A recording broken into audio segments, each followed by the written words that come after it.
regulatory updates in the biosafety world that have been coming on lately. Gonna talk a little bit about the FedEx Express is no longer shipping select agents. Their statement.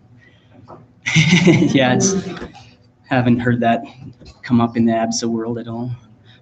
Also, the U.S. government policy for institutional oversight of dual-use research of concern becomes effective next month, September 24th.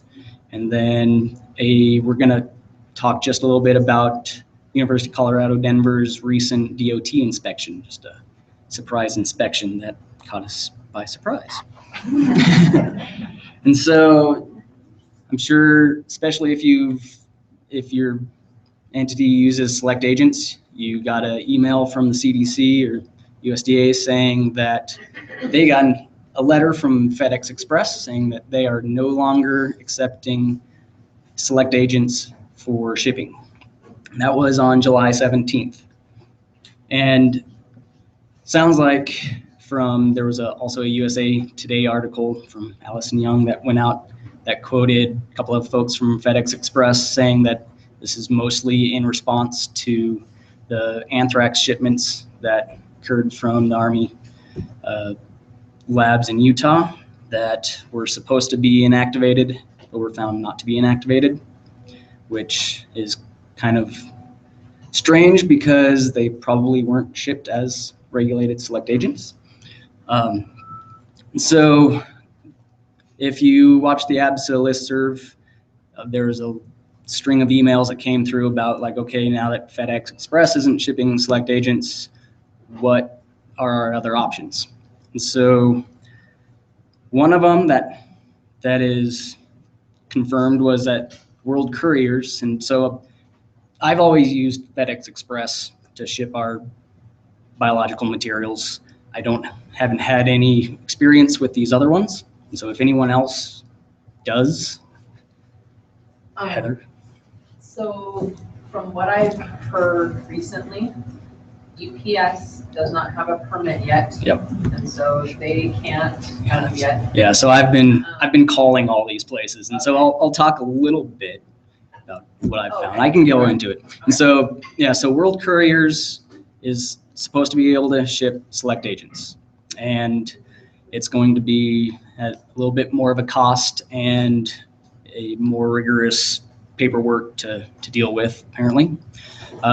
There was an email that came through that somebody heard back from the CDC saying that World Couriers and UPS were two shippers that were able to ship select agents. When I called UPS, that was a really awkward conversation. Honestly, a lot of the people on the other end of the lines have known probably less than we do. And so UPS said that they are in the process of getting their permits. They've never shipped any Category A material in the past, from what I can tell. And so this is something that they're looking into doing, but it's not in place yet. And so that hopefully will be an option at some point. I talked to FedEx White Glove Services, which is kind of more of a concierge service for FedEx. And what I got from them was right now they are under the corporate umbrella of FedEx, and so they have to abide by their statement of they are not shipping select agents, but they are in conversations with their legal department to kind of separate themselves out so that they can. So they're trying to make it happen. One really disturbing thing that I heard from the person at White Glove Services was that what they got back from FedEx was that all 2814, UN 2814 infectious substances affecting humans is what they heard they're not shipping, which is scary. And so that means not just select agents, any Category A material is what they were told. This is FedEx? Yes. Wow. And so, yeah. And so when she said that, I was like, wait a minute, that is not what FedEx told the CDC. And so she also said, okay, we'll take this back, and I'm supposed to get a call back from her at some point. But so yeah, from the sounds of it, what FedEx told their people is that it's UN 2814 that they're not shipping anymore. So they don't know there's a difference. So that makes light of the situation, because that's definitely affecting a lot of people. So we just not supposed to identify it and then send it to CDC and say we think this is. I didn't hear that. So yeah. We'll delete that from the report. Yeah, there might be some things in here that we don't want posted. So yeah, that was a disturbing statement that I heard from them, was that they were told that it's all category A infectious substances affecting humans.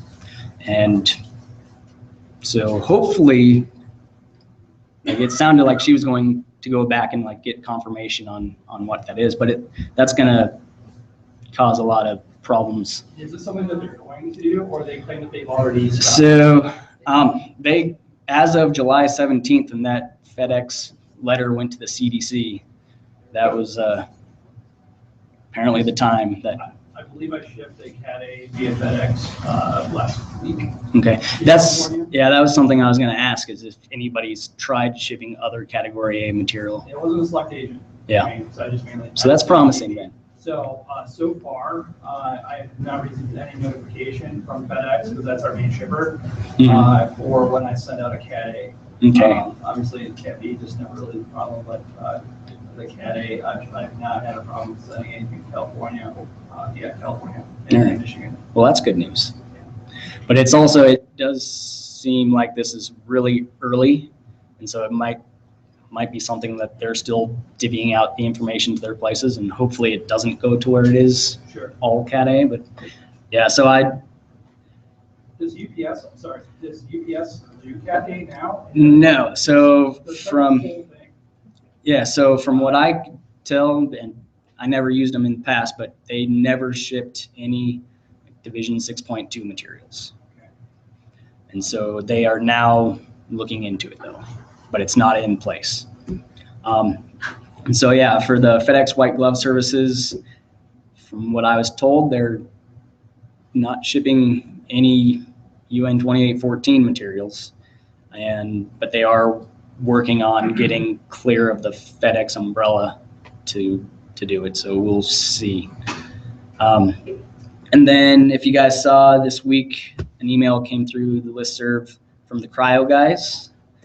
They do shipping with freezers in their trucks, and I haven't used them personally, but they do like lab moves. And have you used them? We just used them. We had a huge shipment, and they were excellent. I mean, it's expensive, but they were really good with it. Yeah, and so they're proposing this cryo share service, which is going to be a little different to using, like, doing large lab move type stuff. They're saying they were focusing on like small volume type of things that we do every day, shipping a couple of mutants to some other lab type of thing. But it was just a short email, but it kind of sounded like they were going to kit like everybody's materials into a truck and ship it across the nation and drop offs as needed. And so I don't know if it's going to be like how quickly they're going to be like on demand, or if it's something like wait for this shipment. But it's going to be in freezers, so you don't have to pack it with dry ice or anything. And so if it does take a little longer, it's still in a freezer. And they said that they're going to have like it guarded 24 hours a day type of thing. And so that's supposed to, they said it starts September 1st, I think. So next month was when they were going to start implementing it. So it'd be interesting to see prices and timelines for what they're doing. And then for DHL, what I've heard is that they've never shipped any 6.2 material either. Has anyone tried using them before? We've used them in the past. Have you? So their website says that they accept it. The guy that I talked to on the phone said that they never have. And I've never used them, so I didn't know who to believe. And so, but you said you've used them for category A material, Yeah, so they might still be an option. they're really expensive, just like World Courier. Yeah. But again, we haven't used them in a long time. I don't know where they went. Yeah. So maybe they don't anymore, but in the past they Yeah. did. And yeah, I'm also curious to see like if they do ship it, if they're going to be like looking to follow in FedEx's footsteps, and which is a scary thought as well. So if anyone has any more comments on who they use or if they know anything more, we'll talk about DIRC. So effective September 24th next month is when institutions that get U.S. government funding are supposed to have their policies and procedures in place for oversight of dual-use research of concern projects. And so there's,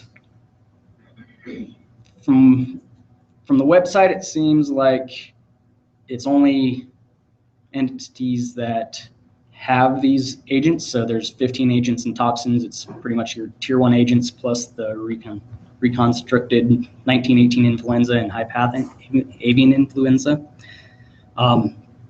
So there's kind of debate on, is it every institute that gets government funding or just the ones that have these agents? So Marcia said she talked to Catherine Harris at NIH, and she alluded to it being everyone needs to have policy for oversight and in place. So, but kind of covering what the policy requires from the institutions is that you have to implement internal policies for identification and oversight of the dual-use research of concern, and also establish an institutional review entity, or the IRE, which is basically your IBC of DIRC, to develop, to review DIRC projects, and if they identify a research project that is covered by the DIRC policy, then they would be the ones involved in developing the risk mitigation plans and also reporting it to the NIH or the other government funding entities. And then also have to designate an institutional contact for DIRC, your ICDR, to serve as a liaison between the institute and the funding agencies. And also you have to create training for individuals that are involved in the research.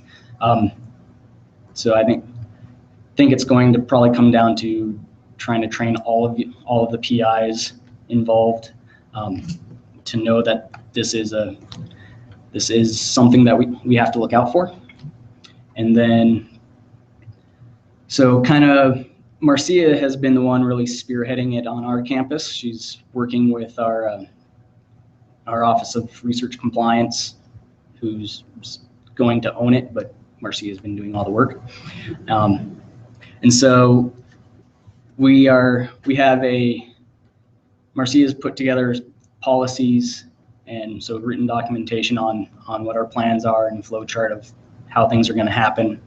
And there's going to be a separate IRE from our IBC. That's one option. Is it just going to be covered by your IBC, or are you going to separate it out?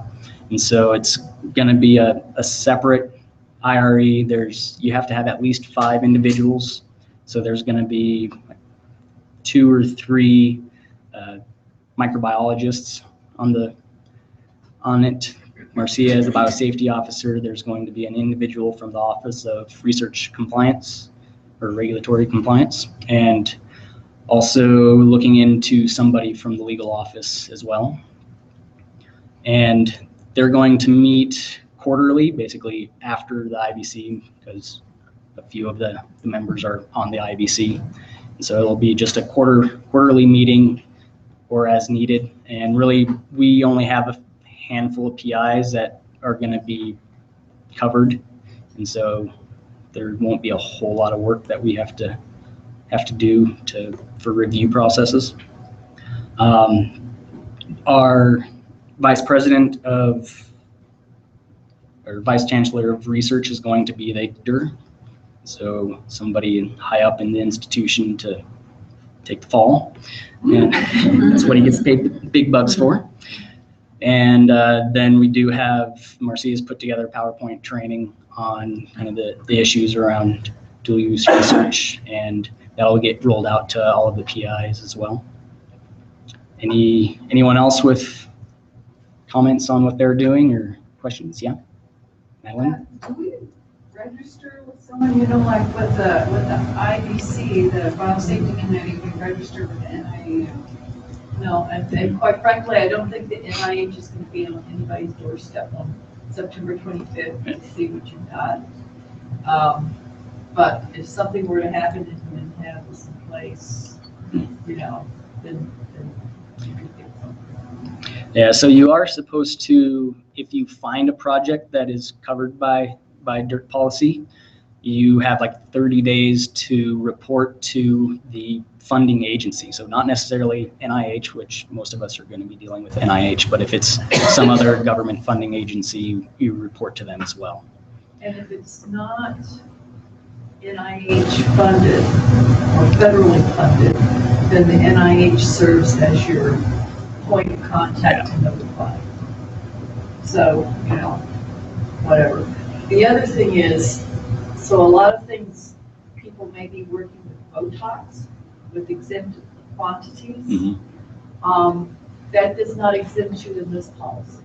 So anybody working with Botox, you need to document that they've gone through this review process and that it's been found that, yes, they're working with Botox, it's exempt select agent quantities, but they are not doing any of the 7 deadly sin experiments. Yeah. So, but you just have to document that, you know. Mm-hmm. Any other comments? All right, let's talk about Department of Transportation.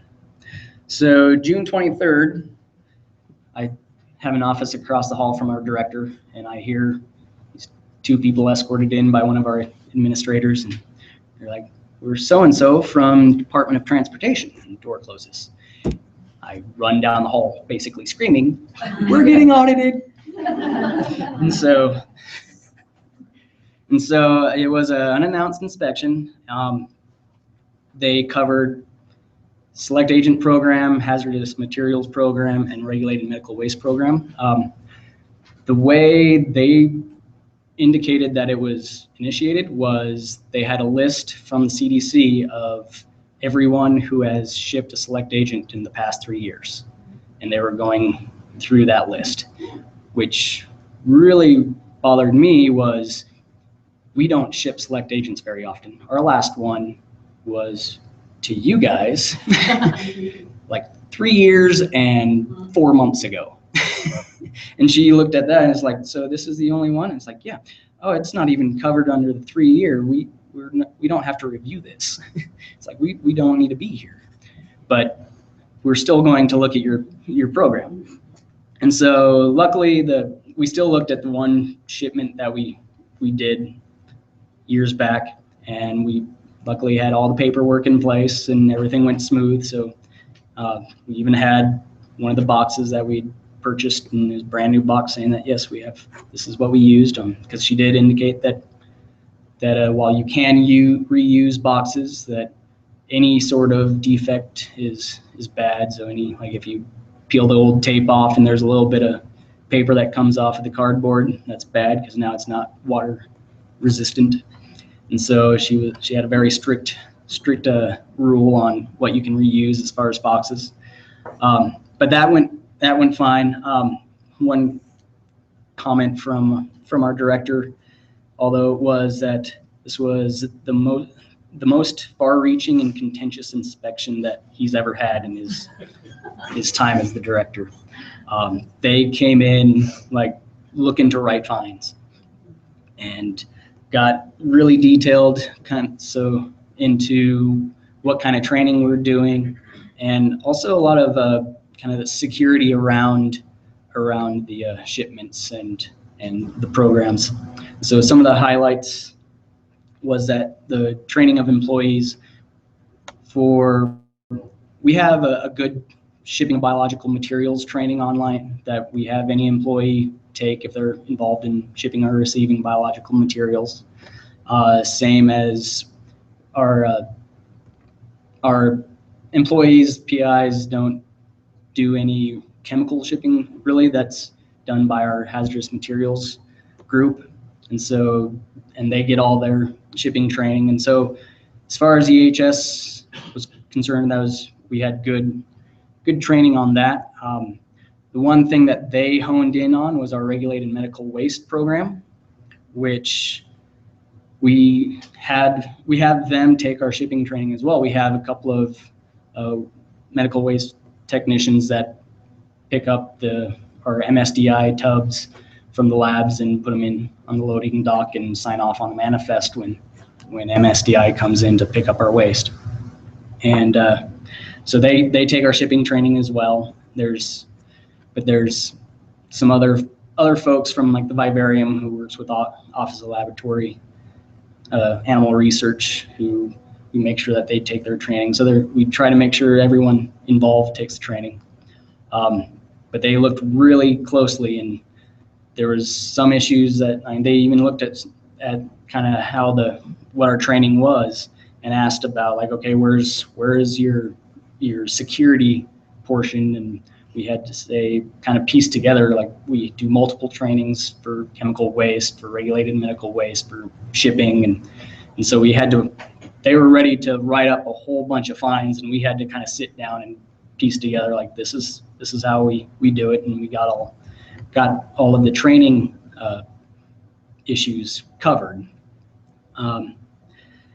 The one thing that they did determine we were at fault for was our regulated medical waste manifests that get signed off when we hand over the tubs to MSDI. This is actually an MSDI form. We basically say how many yellow or red tubs we have, depending on if it's incineration or autoclave. We put waste into a yellow or red tub. The manifest didn't say like exactly the size of the tub, and it didn't have the UN, what is it, 3425 or something, the regulated medical waste UN number, and so it didn't have the official name, and it also didn't have. It had where the shipper and receiver would sign off on it, but you have to have a statement of certification, like basically word for word out of the regulations saying that we have certified that this package is packaged accordingly. And we didn't have that specific statement. And so we had to work with MSDI and to create a new manifest that was more similar to a shipper's declaration. And so this was something that kind of came to a shock to us, because it was like MSDI says that they've been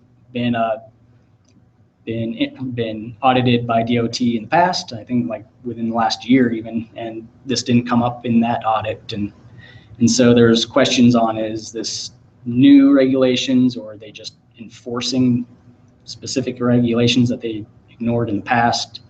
And the guys at MSDI called around to some of their other biological waste shipping companies, and it sounds like that the DOT is ramping up more inspections, and so curious to see if anyone else gets involved as well. So yeah, make sure that your shipping training covers anyone signing off on the manifests for regulated medical waste. And they didn't look into any of our offsite areas, but that's another place that we need to make sure that we have good oversight and make sure everyone's getting trained properly there as well. And if anyone has any questions about if your vendors up to speed or you're in compliance, feel free to give me a call. I know it manifest creation incomplaints. Yeah, Denise really spearheaded all of the regulated medical waste issues. So you can just simply look at your manifest, your vendor's manifest. If you don't get to see it, make sure you do, and make sure it has specific language out of 172.200. It has to be specific in the order in which it's dictated in regulations. So if you don't see, UN 3291, packing group 2, you get to choose from 5 different names, whether it's regulated medical waste, biomedical waste, lab waste, and NOS. There, it has to be specific, by the comma, by the period.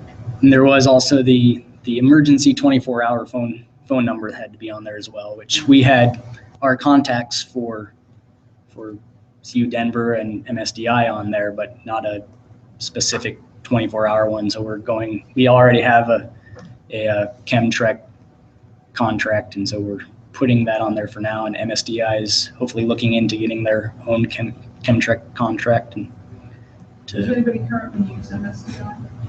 We do.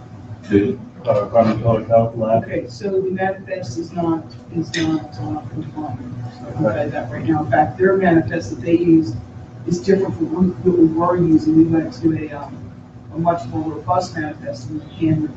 So it is completely out of compliance. Got it. Well, thank you. All right. Well, I think I went a little over time, so we'll call it good and do lunch, probably. Excellent. All right. Take a break now, let's break for lunch, a little networking, angle, top now, whatever. Lunch has been available in the back here.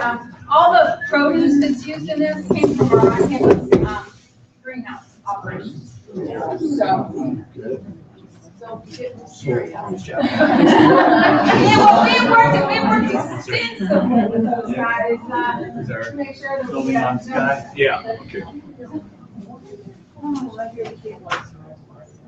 Yes. Well, as someone else. Well, I would like to see before it gets here.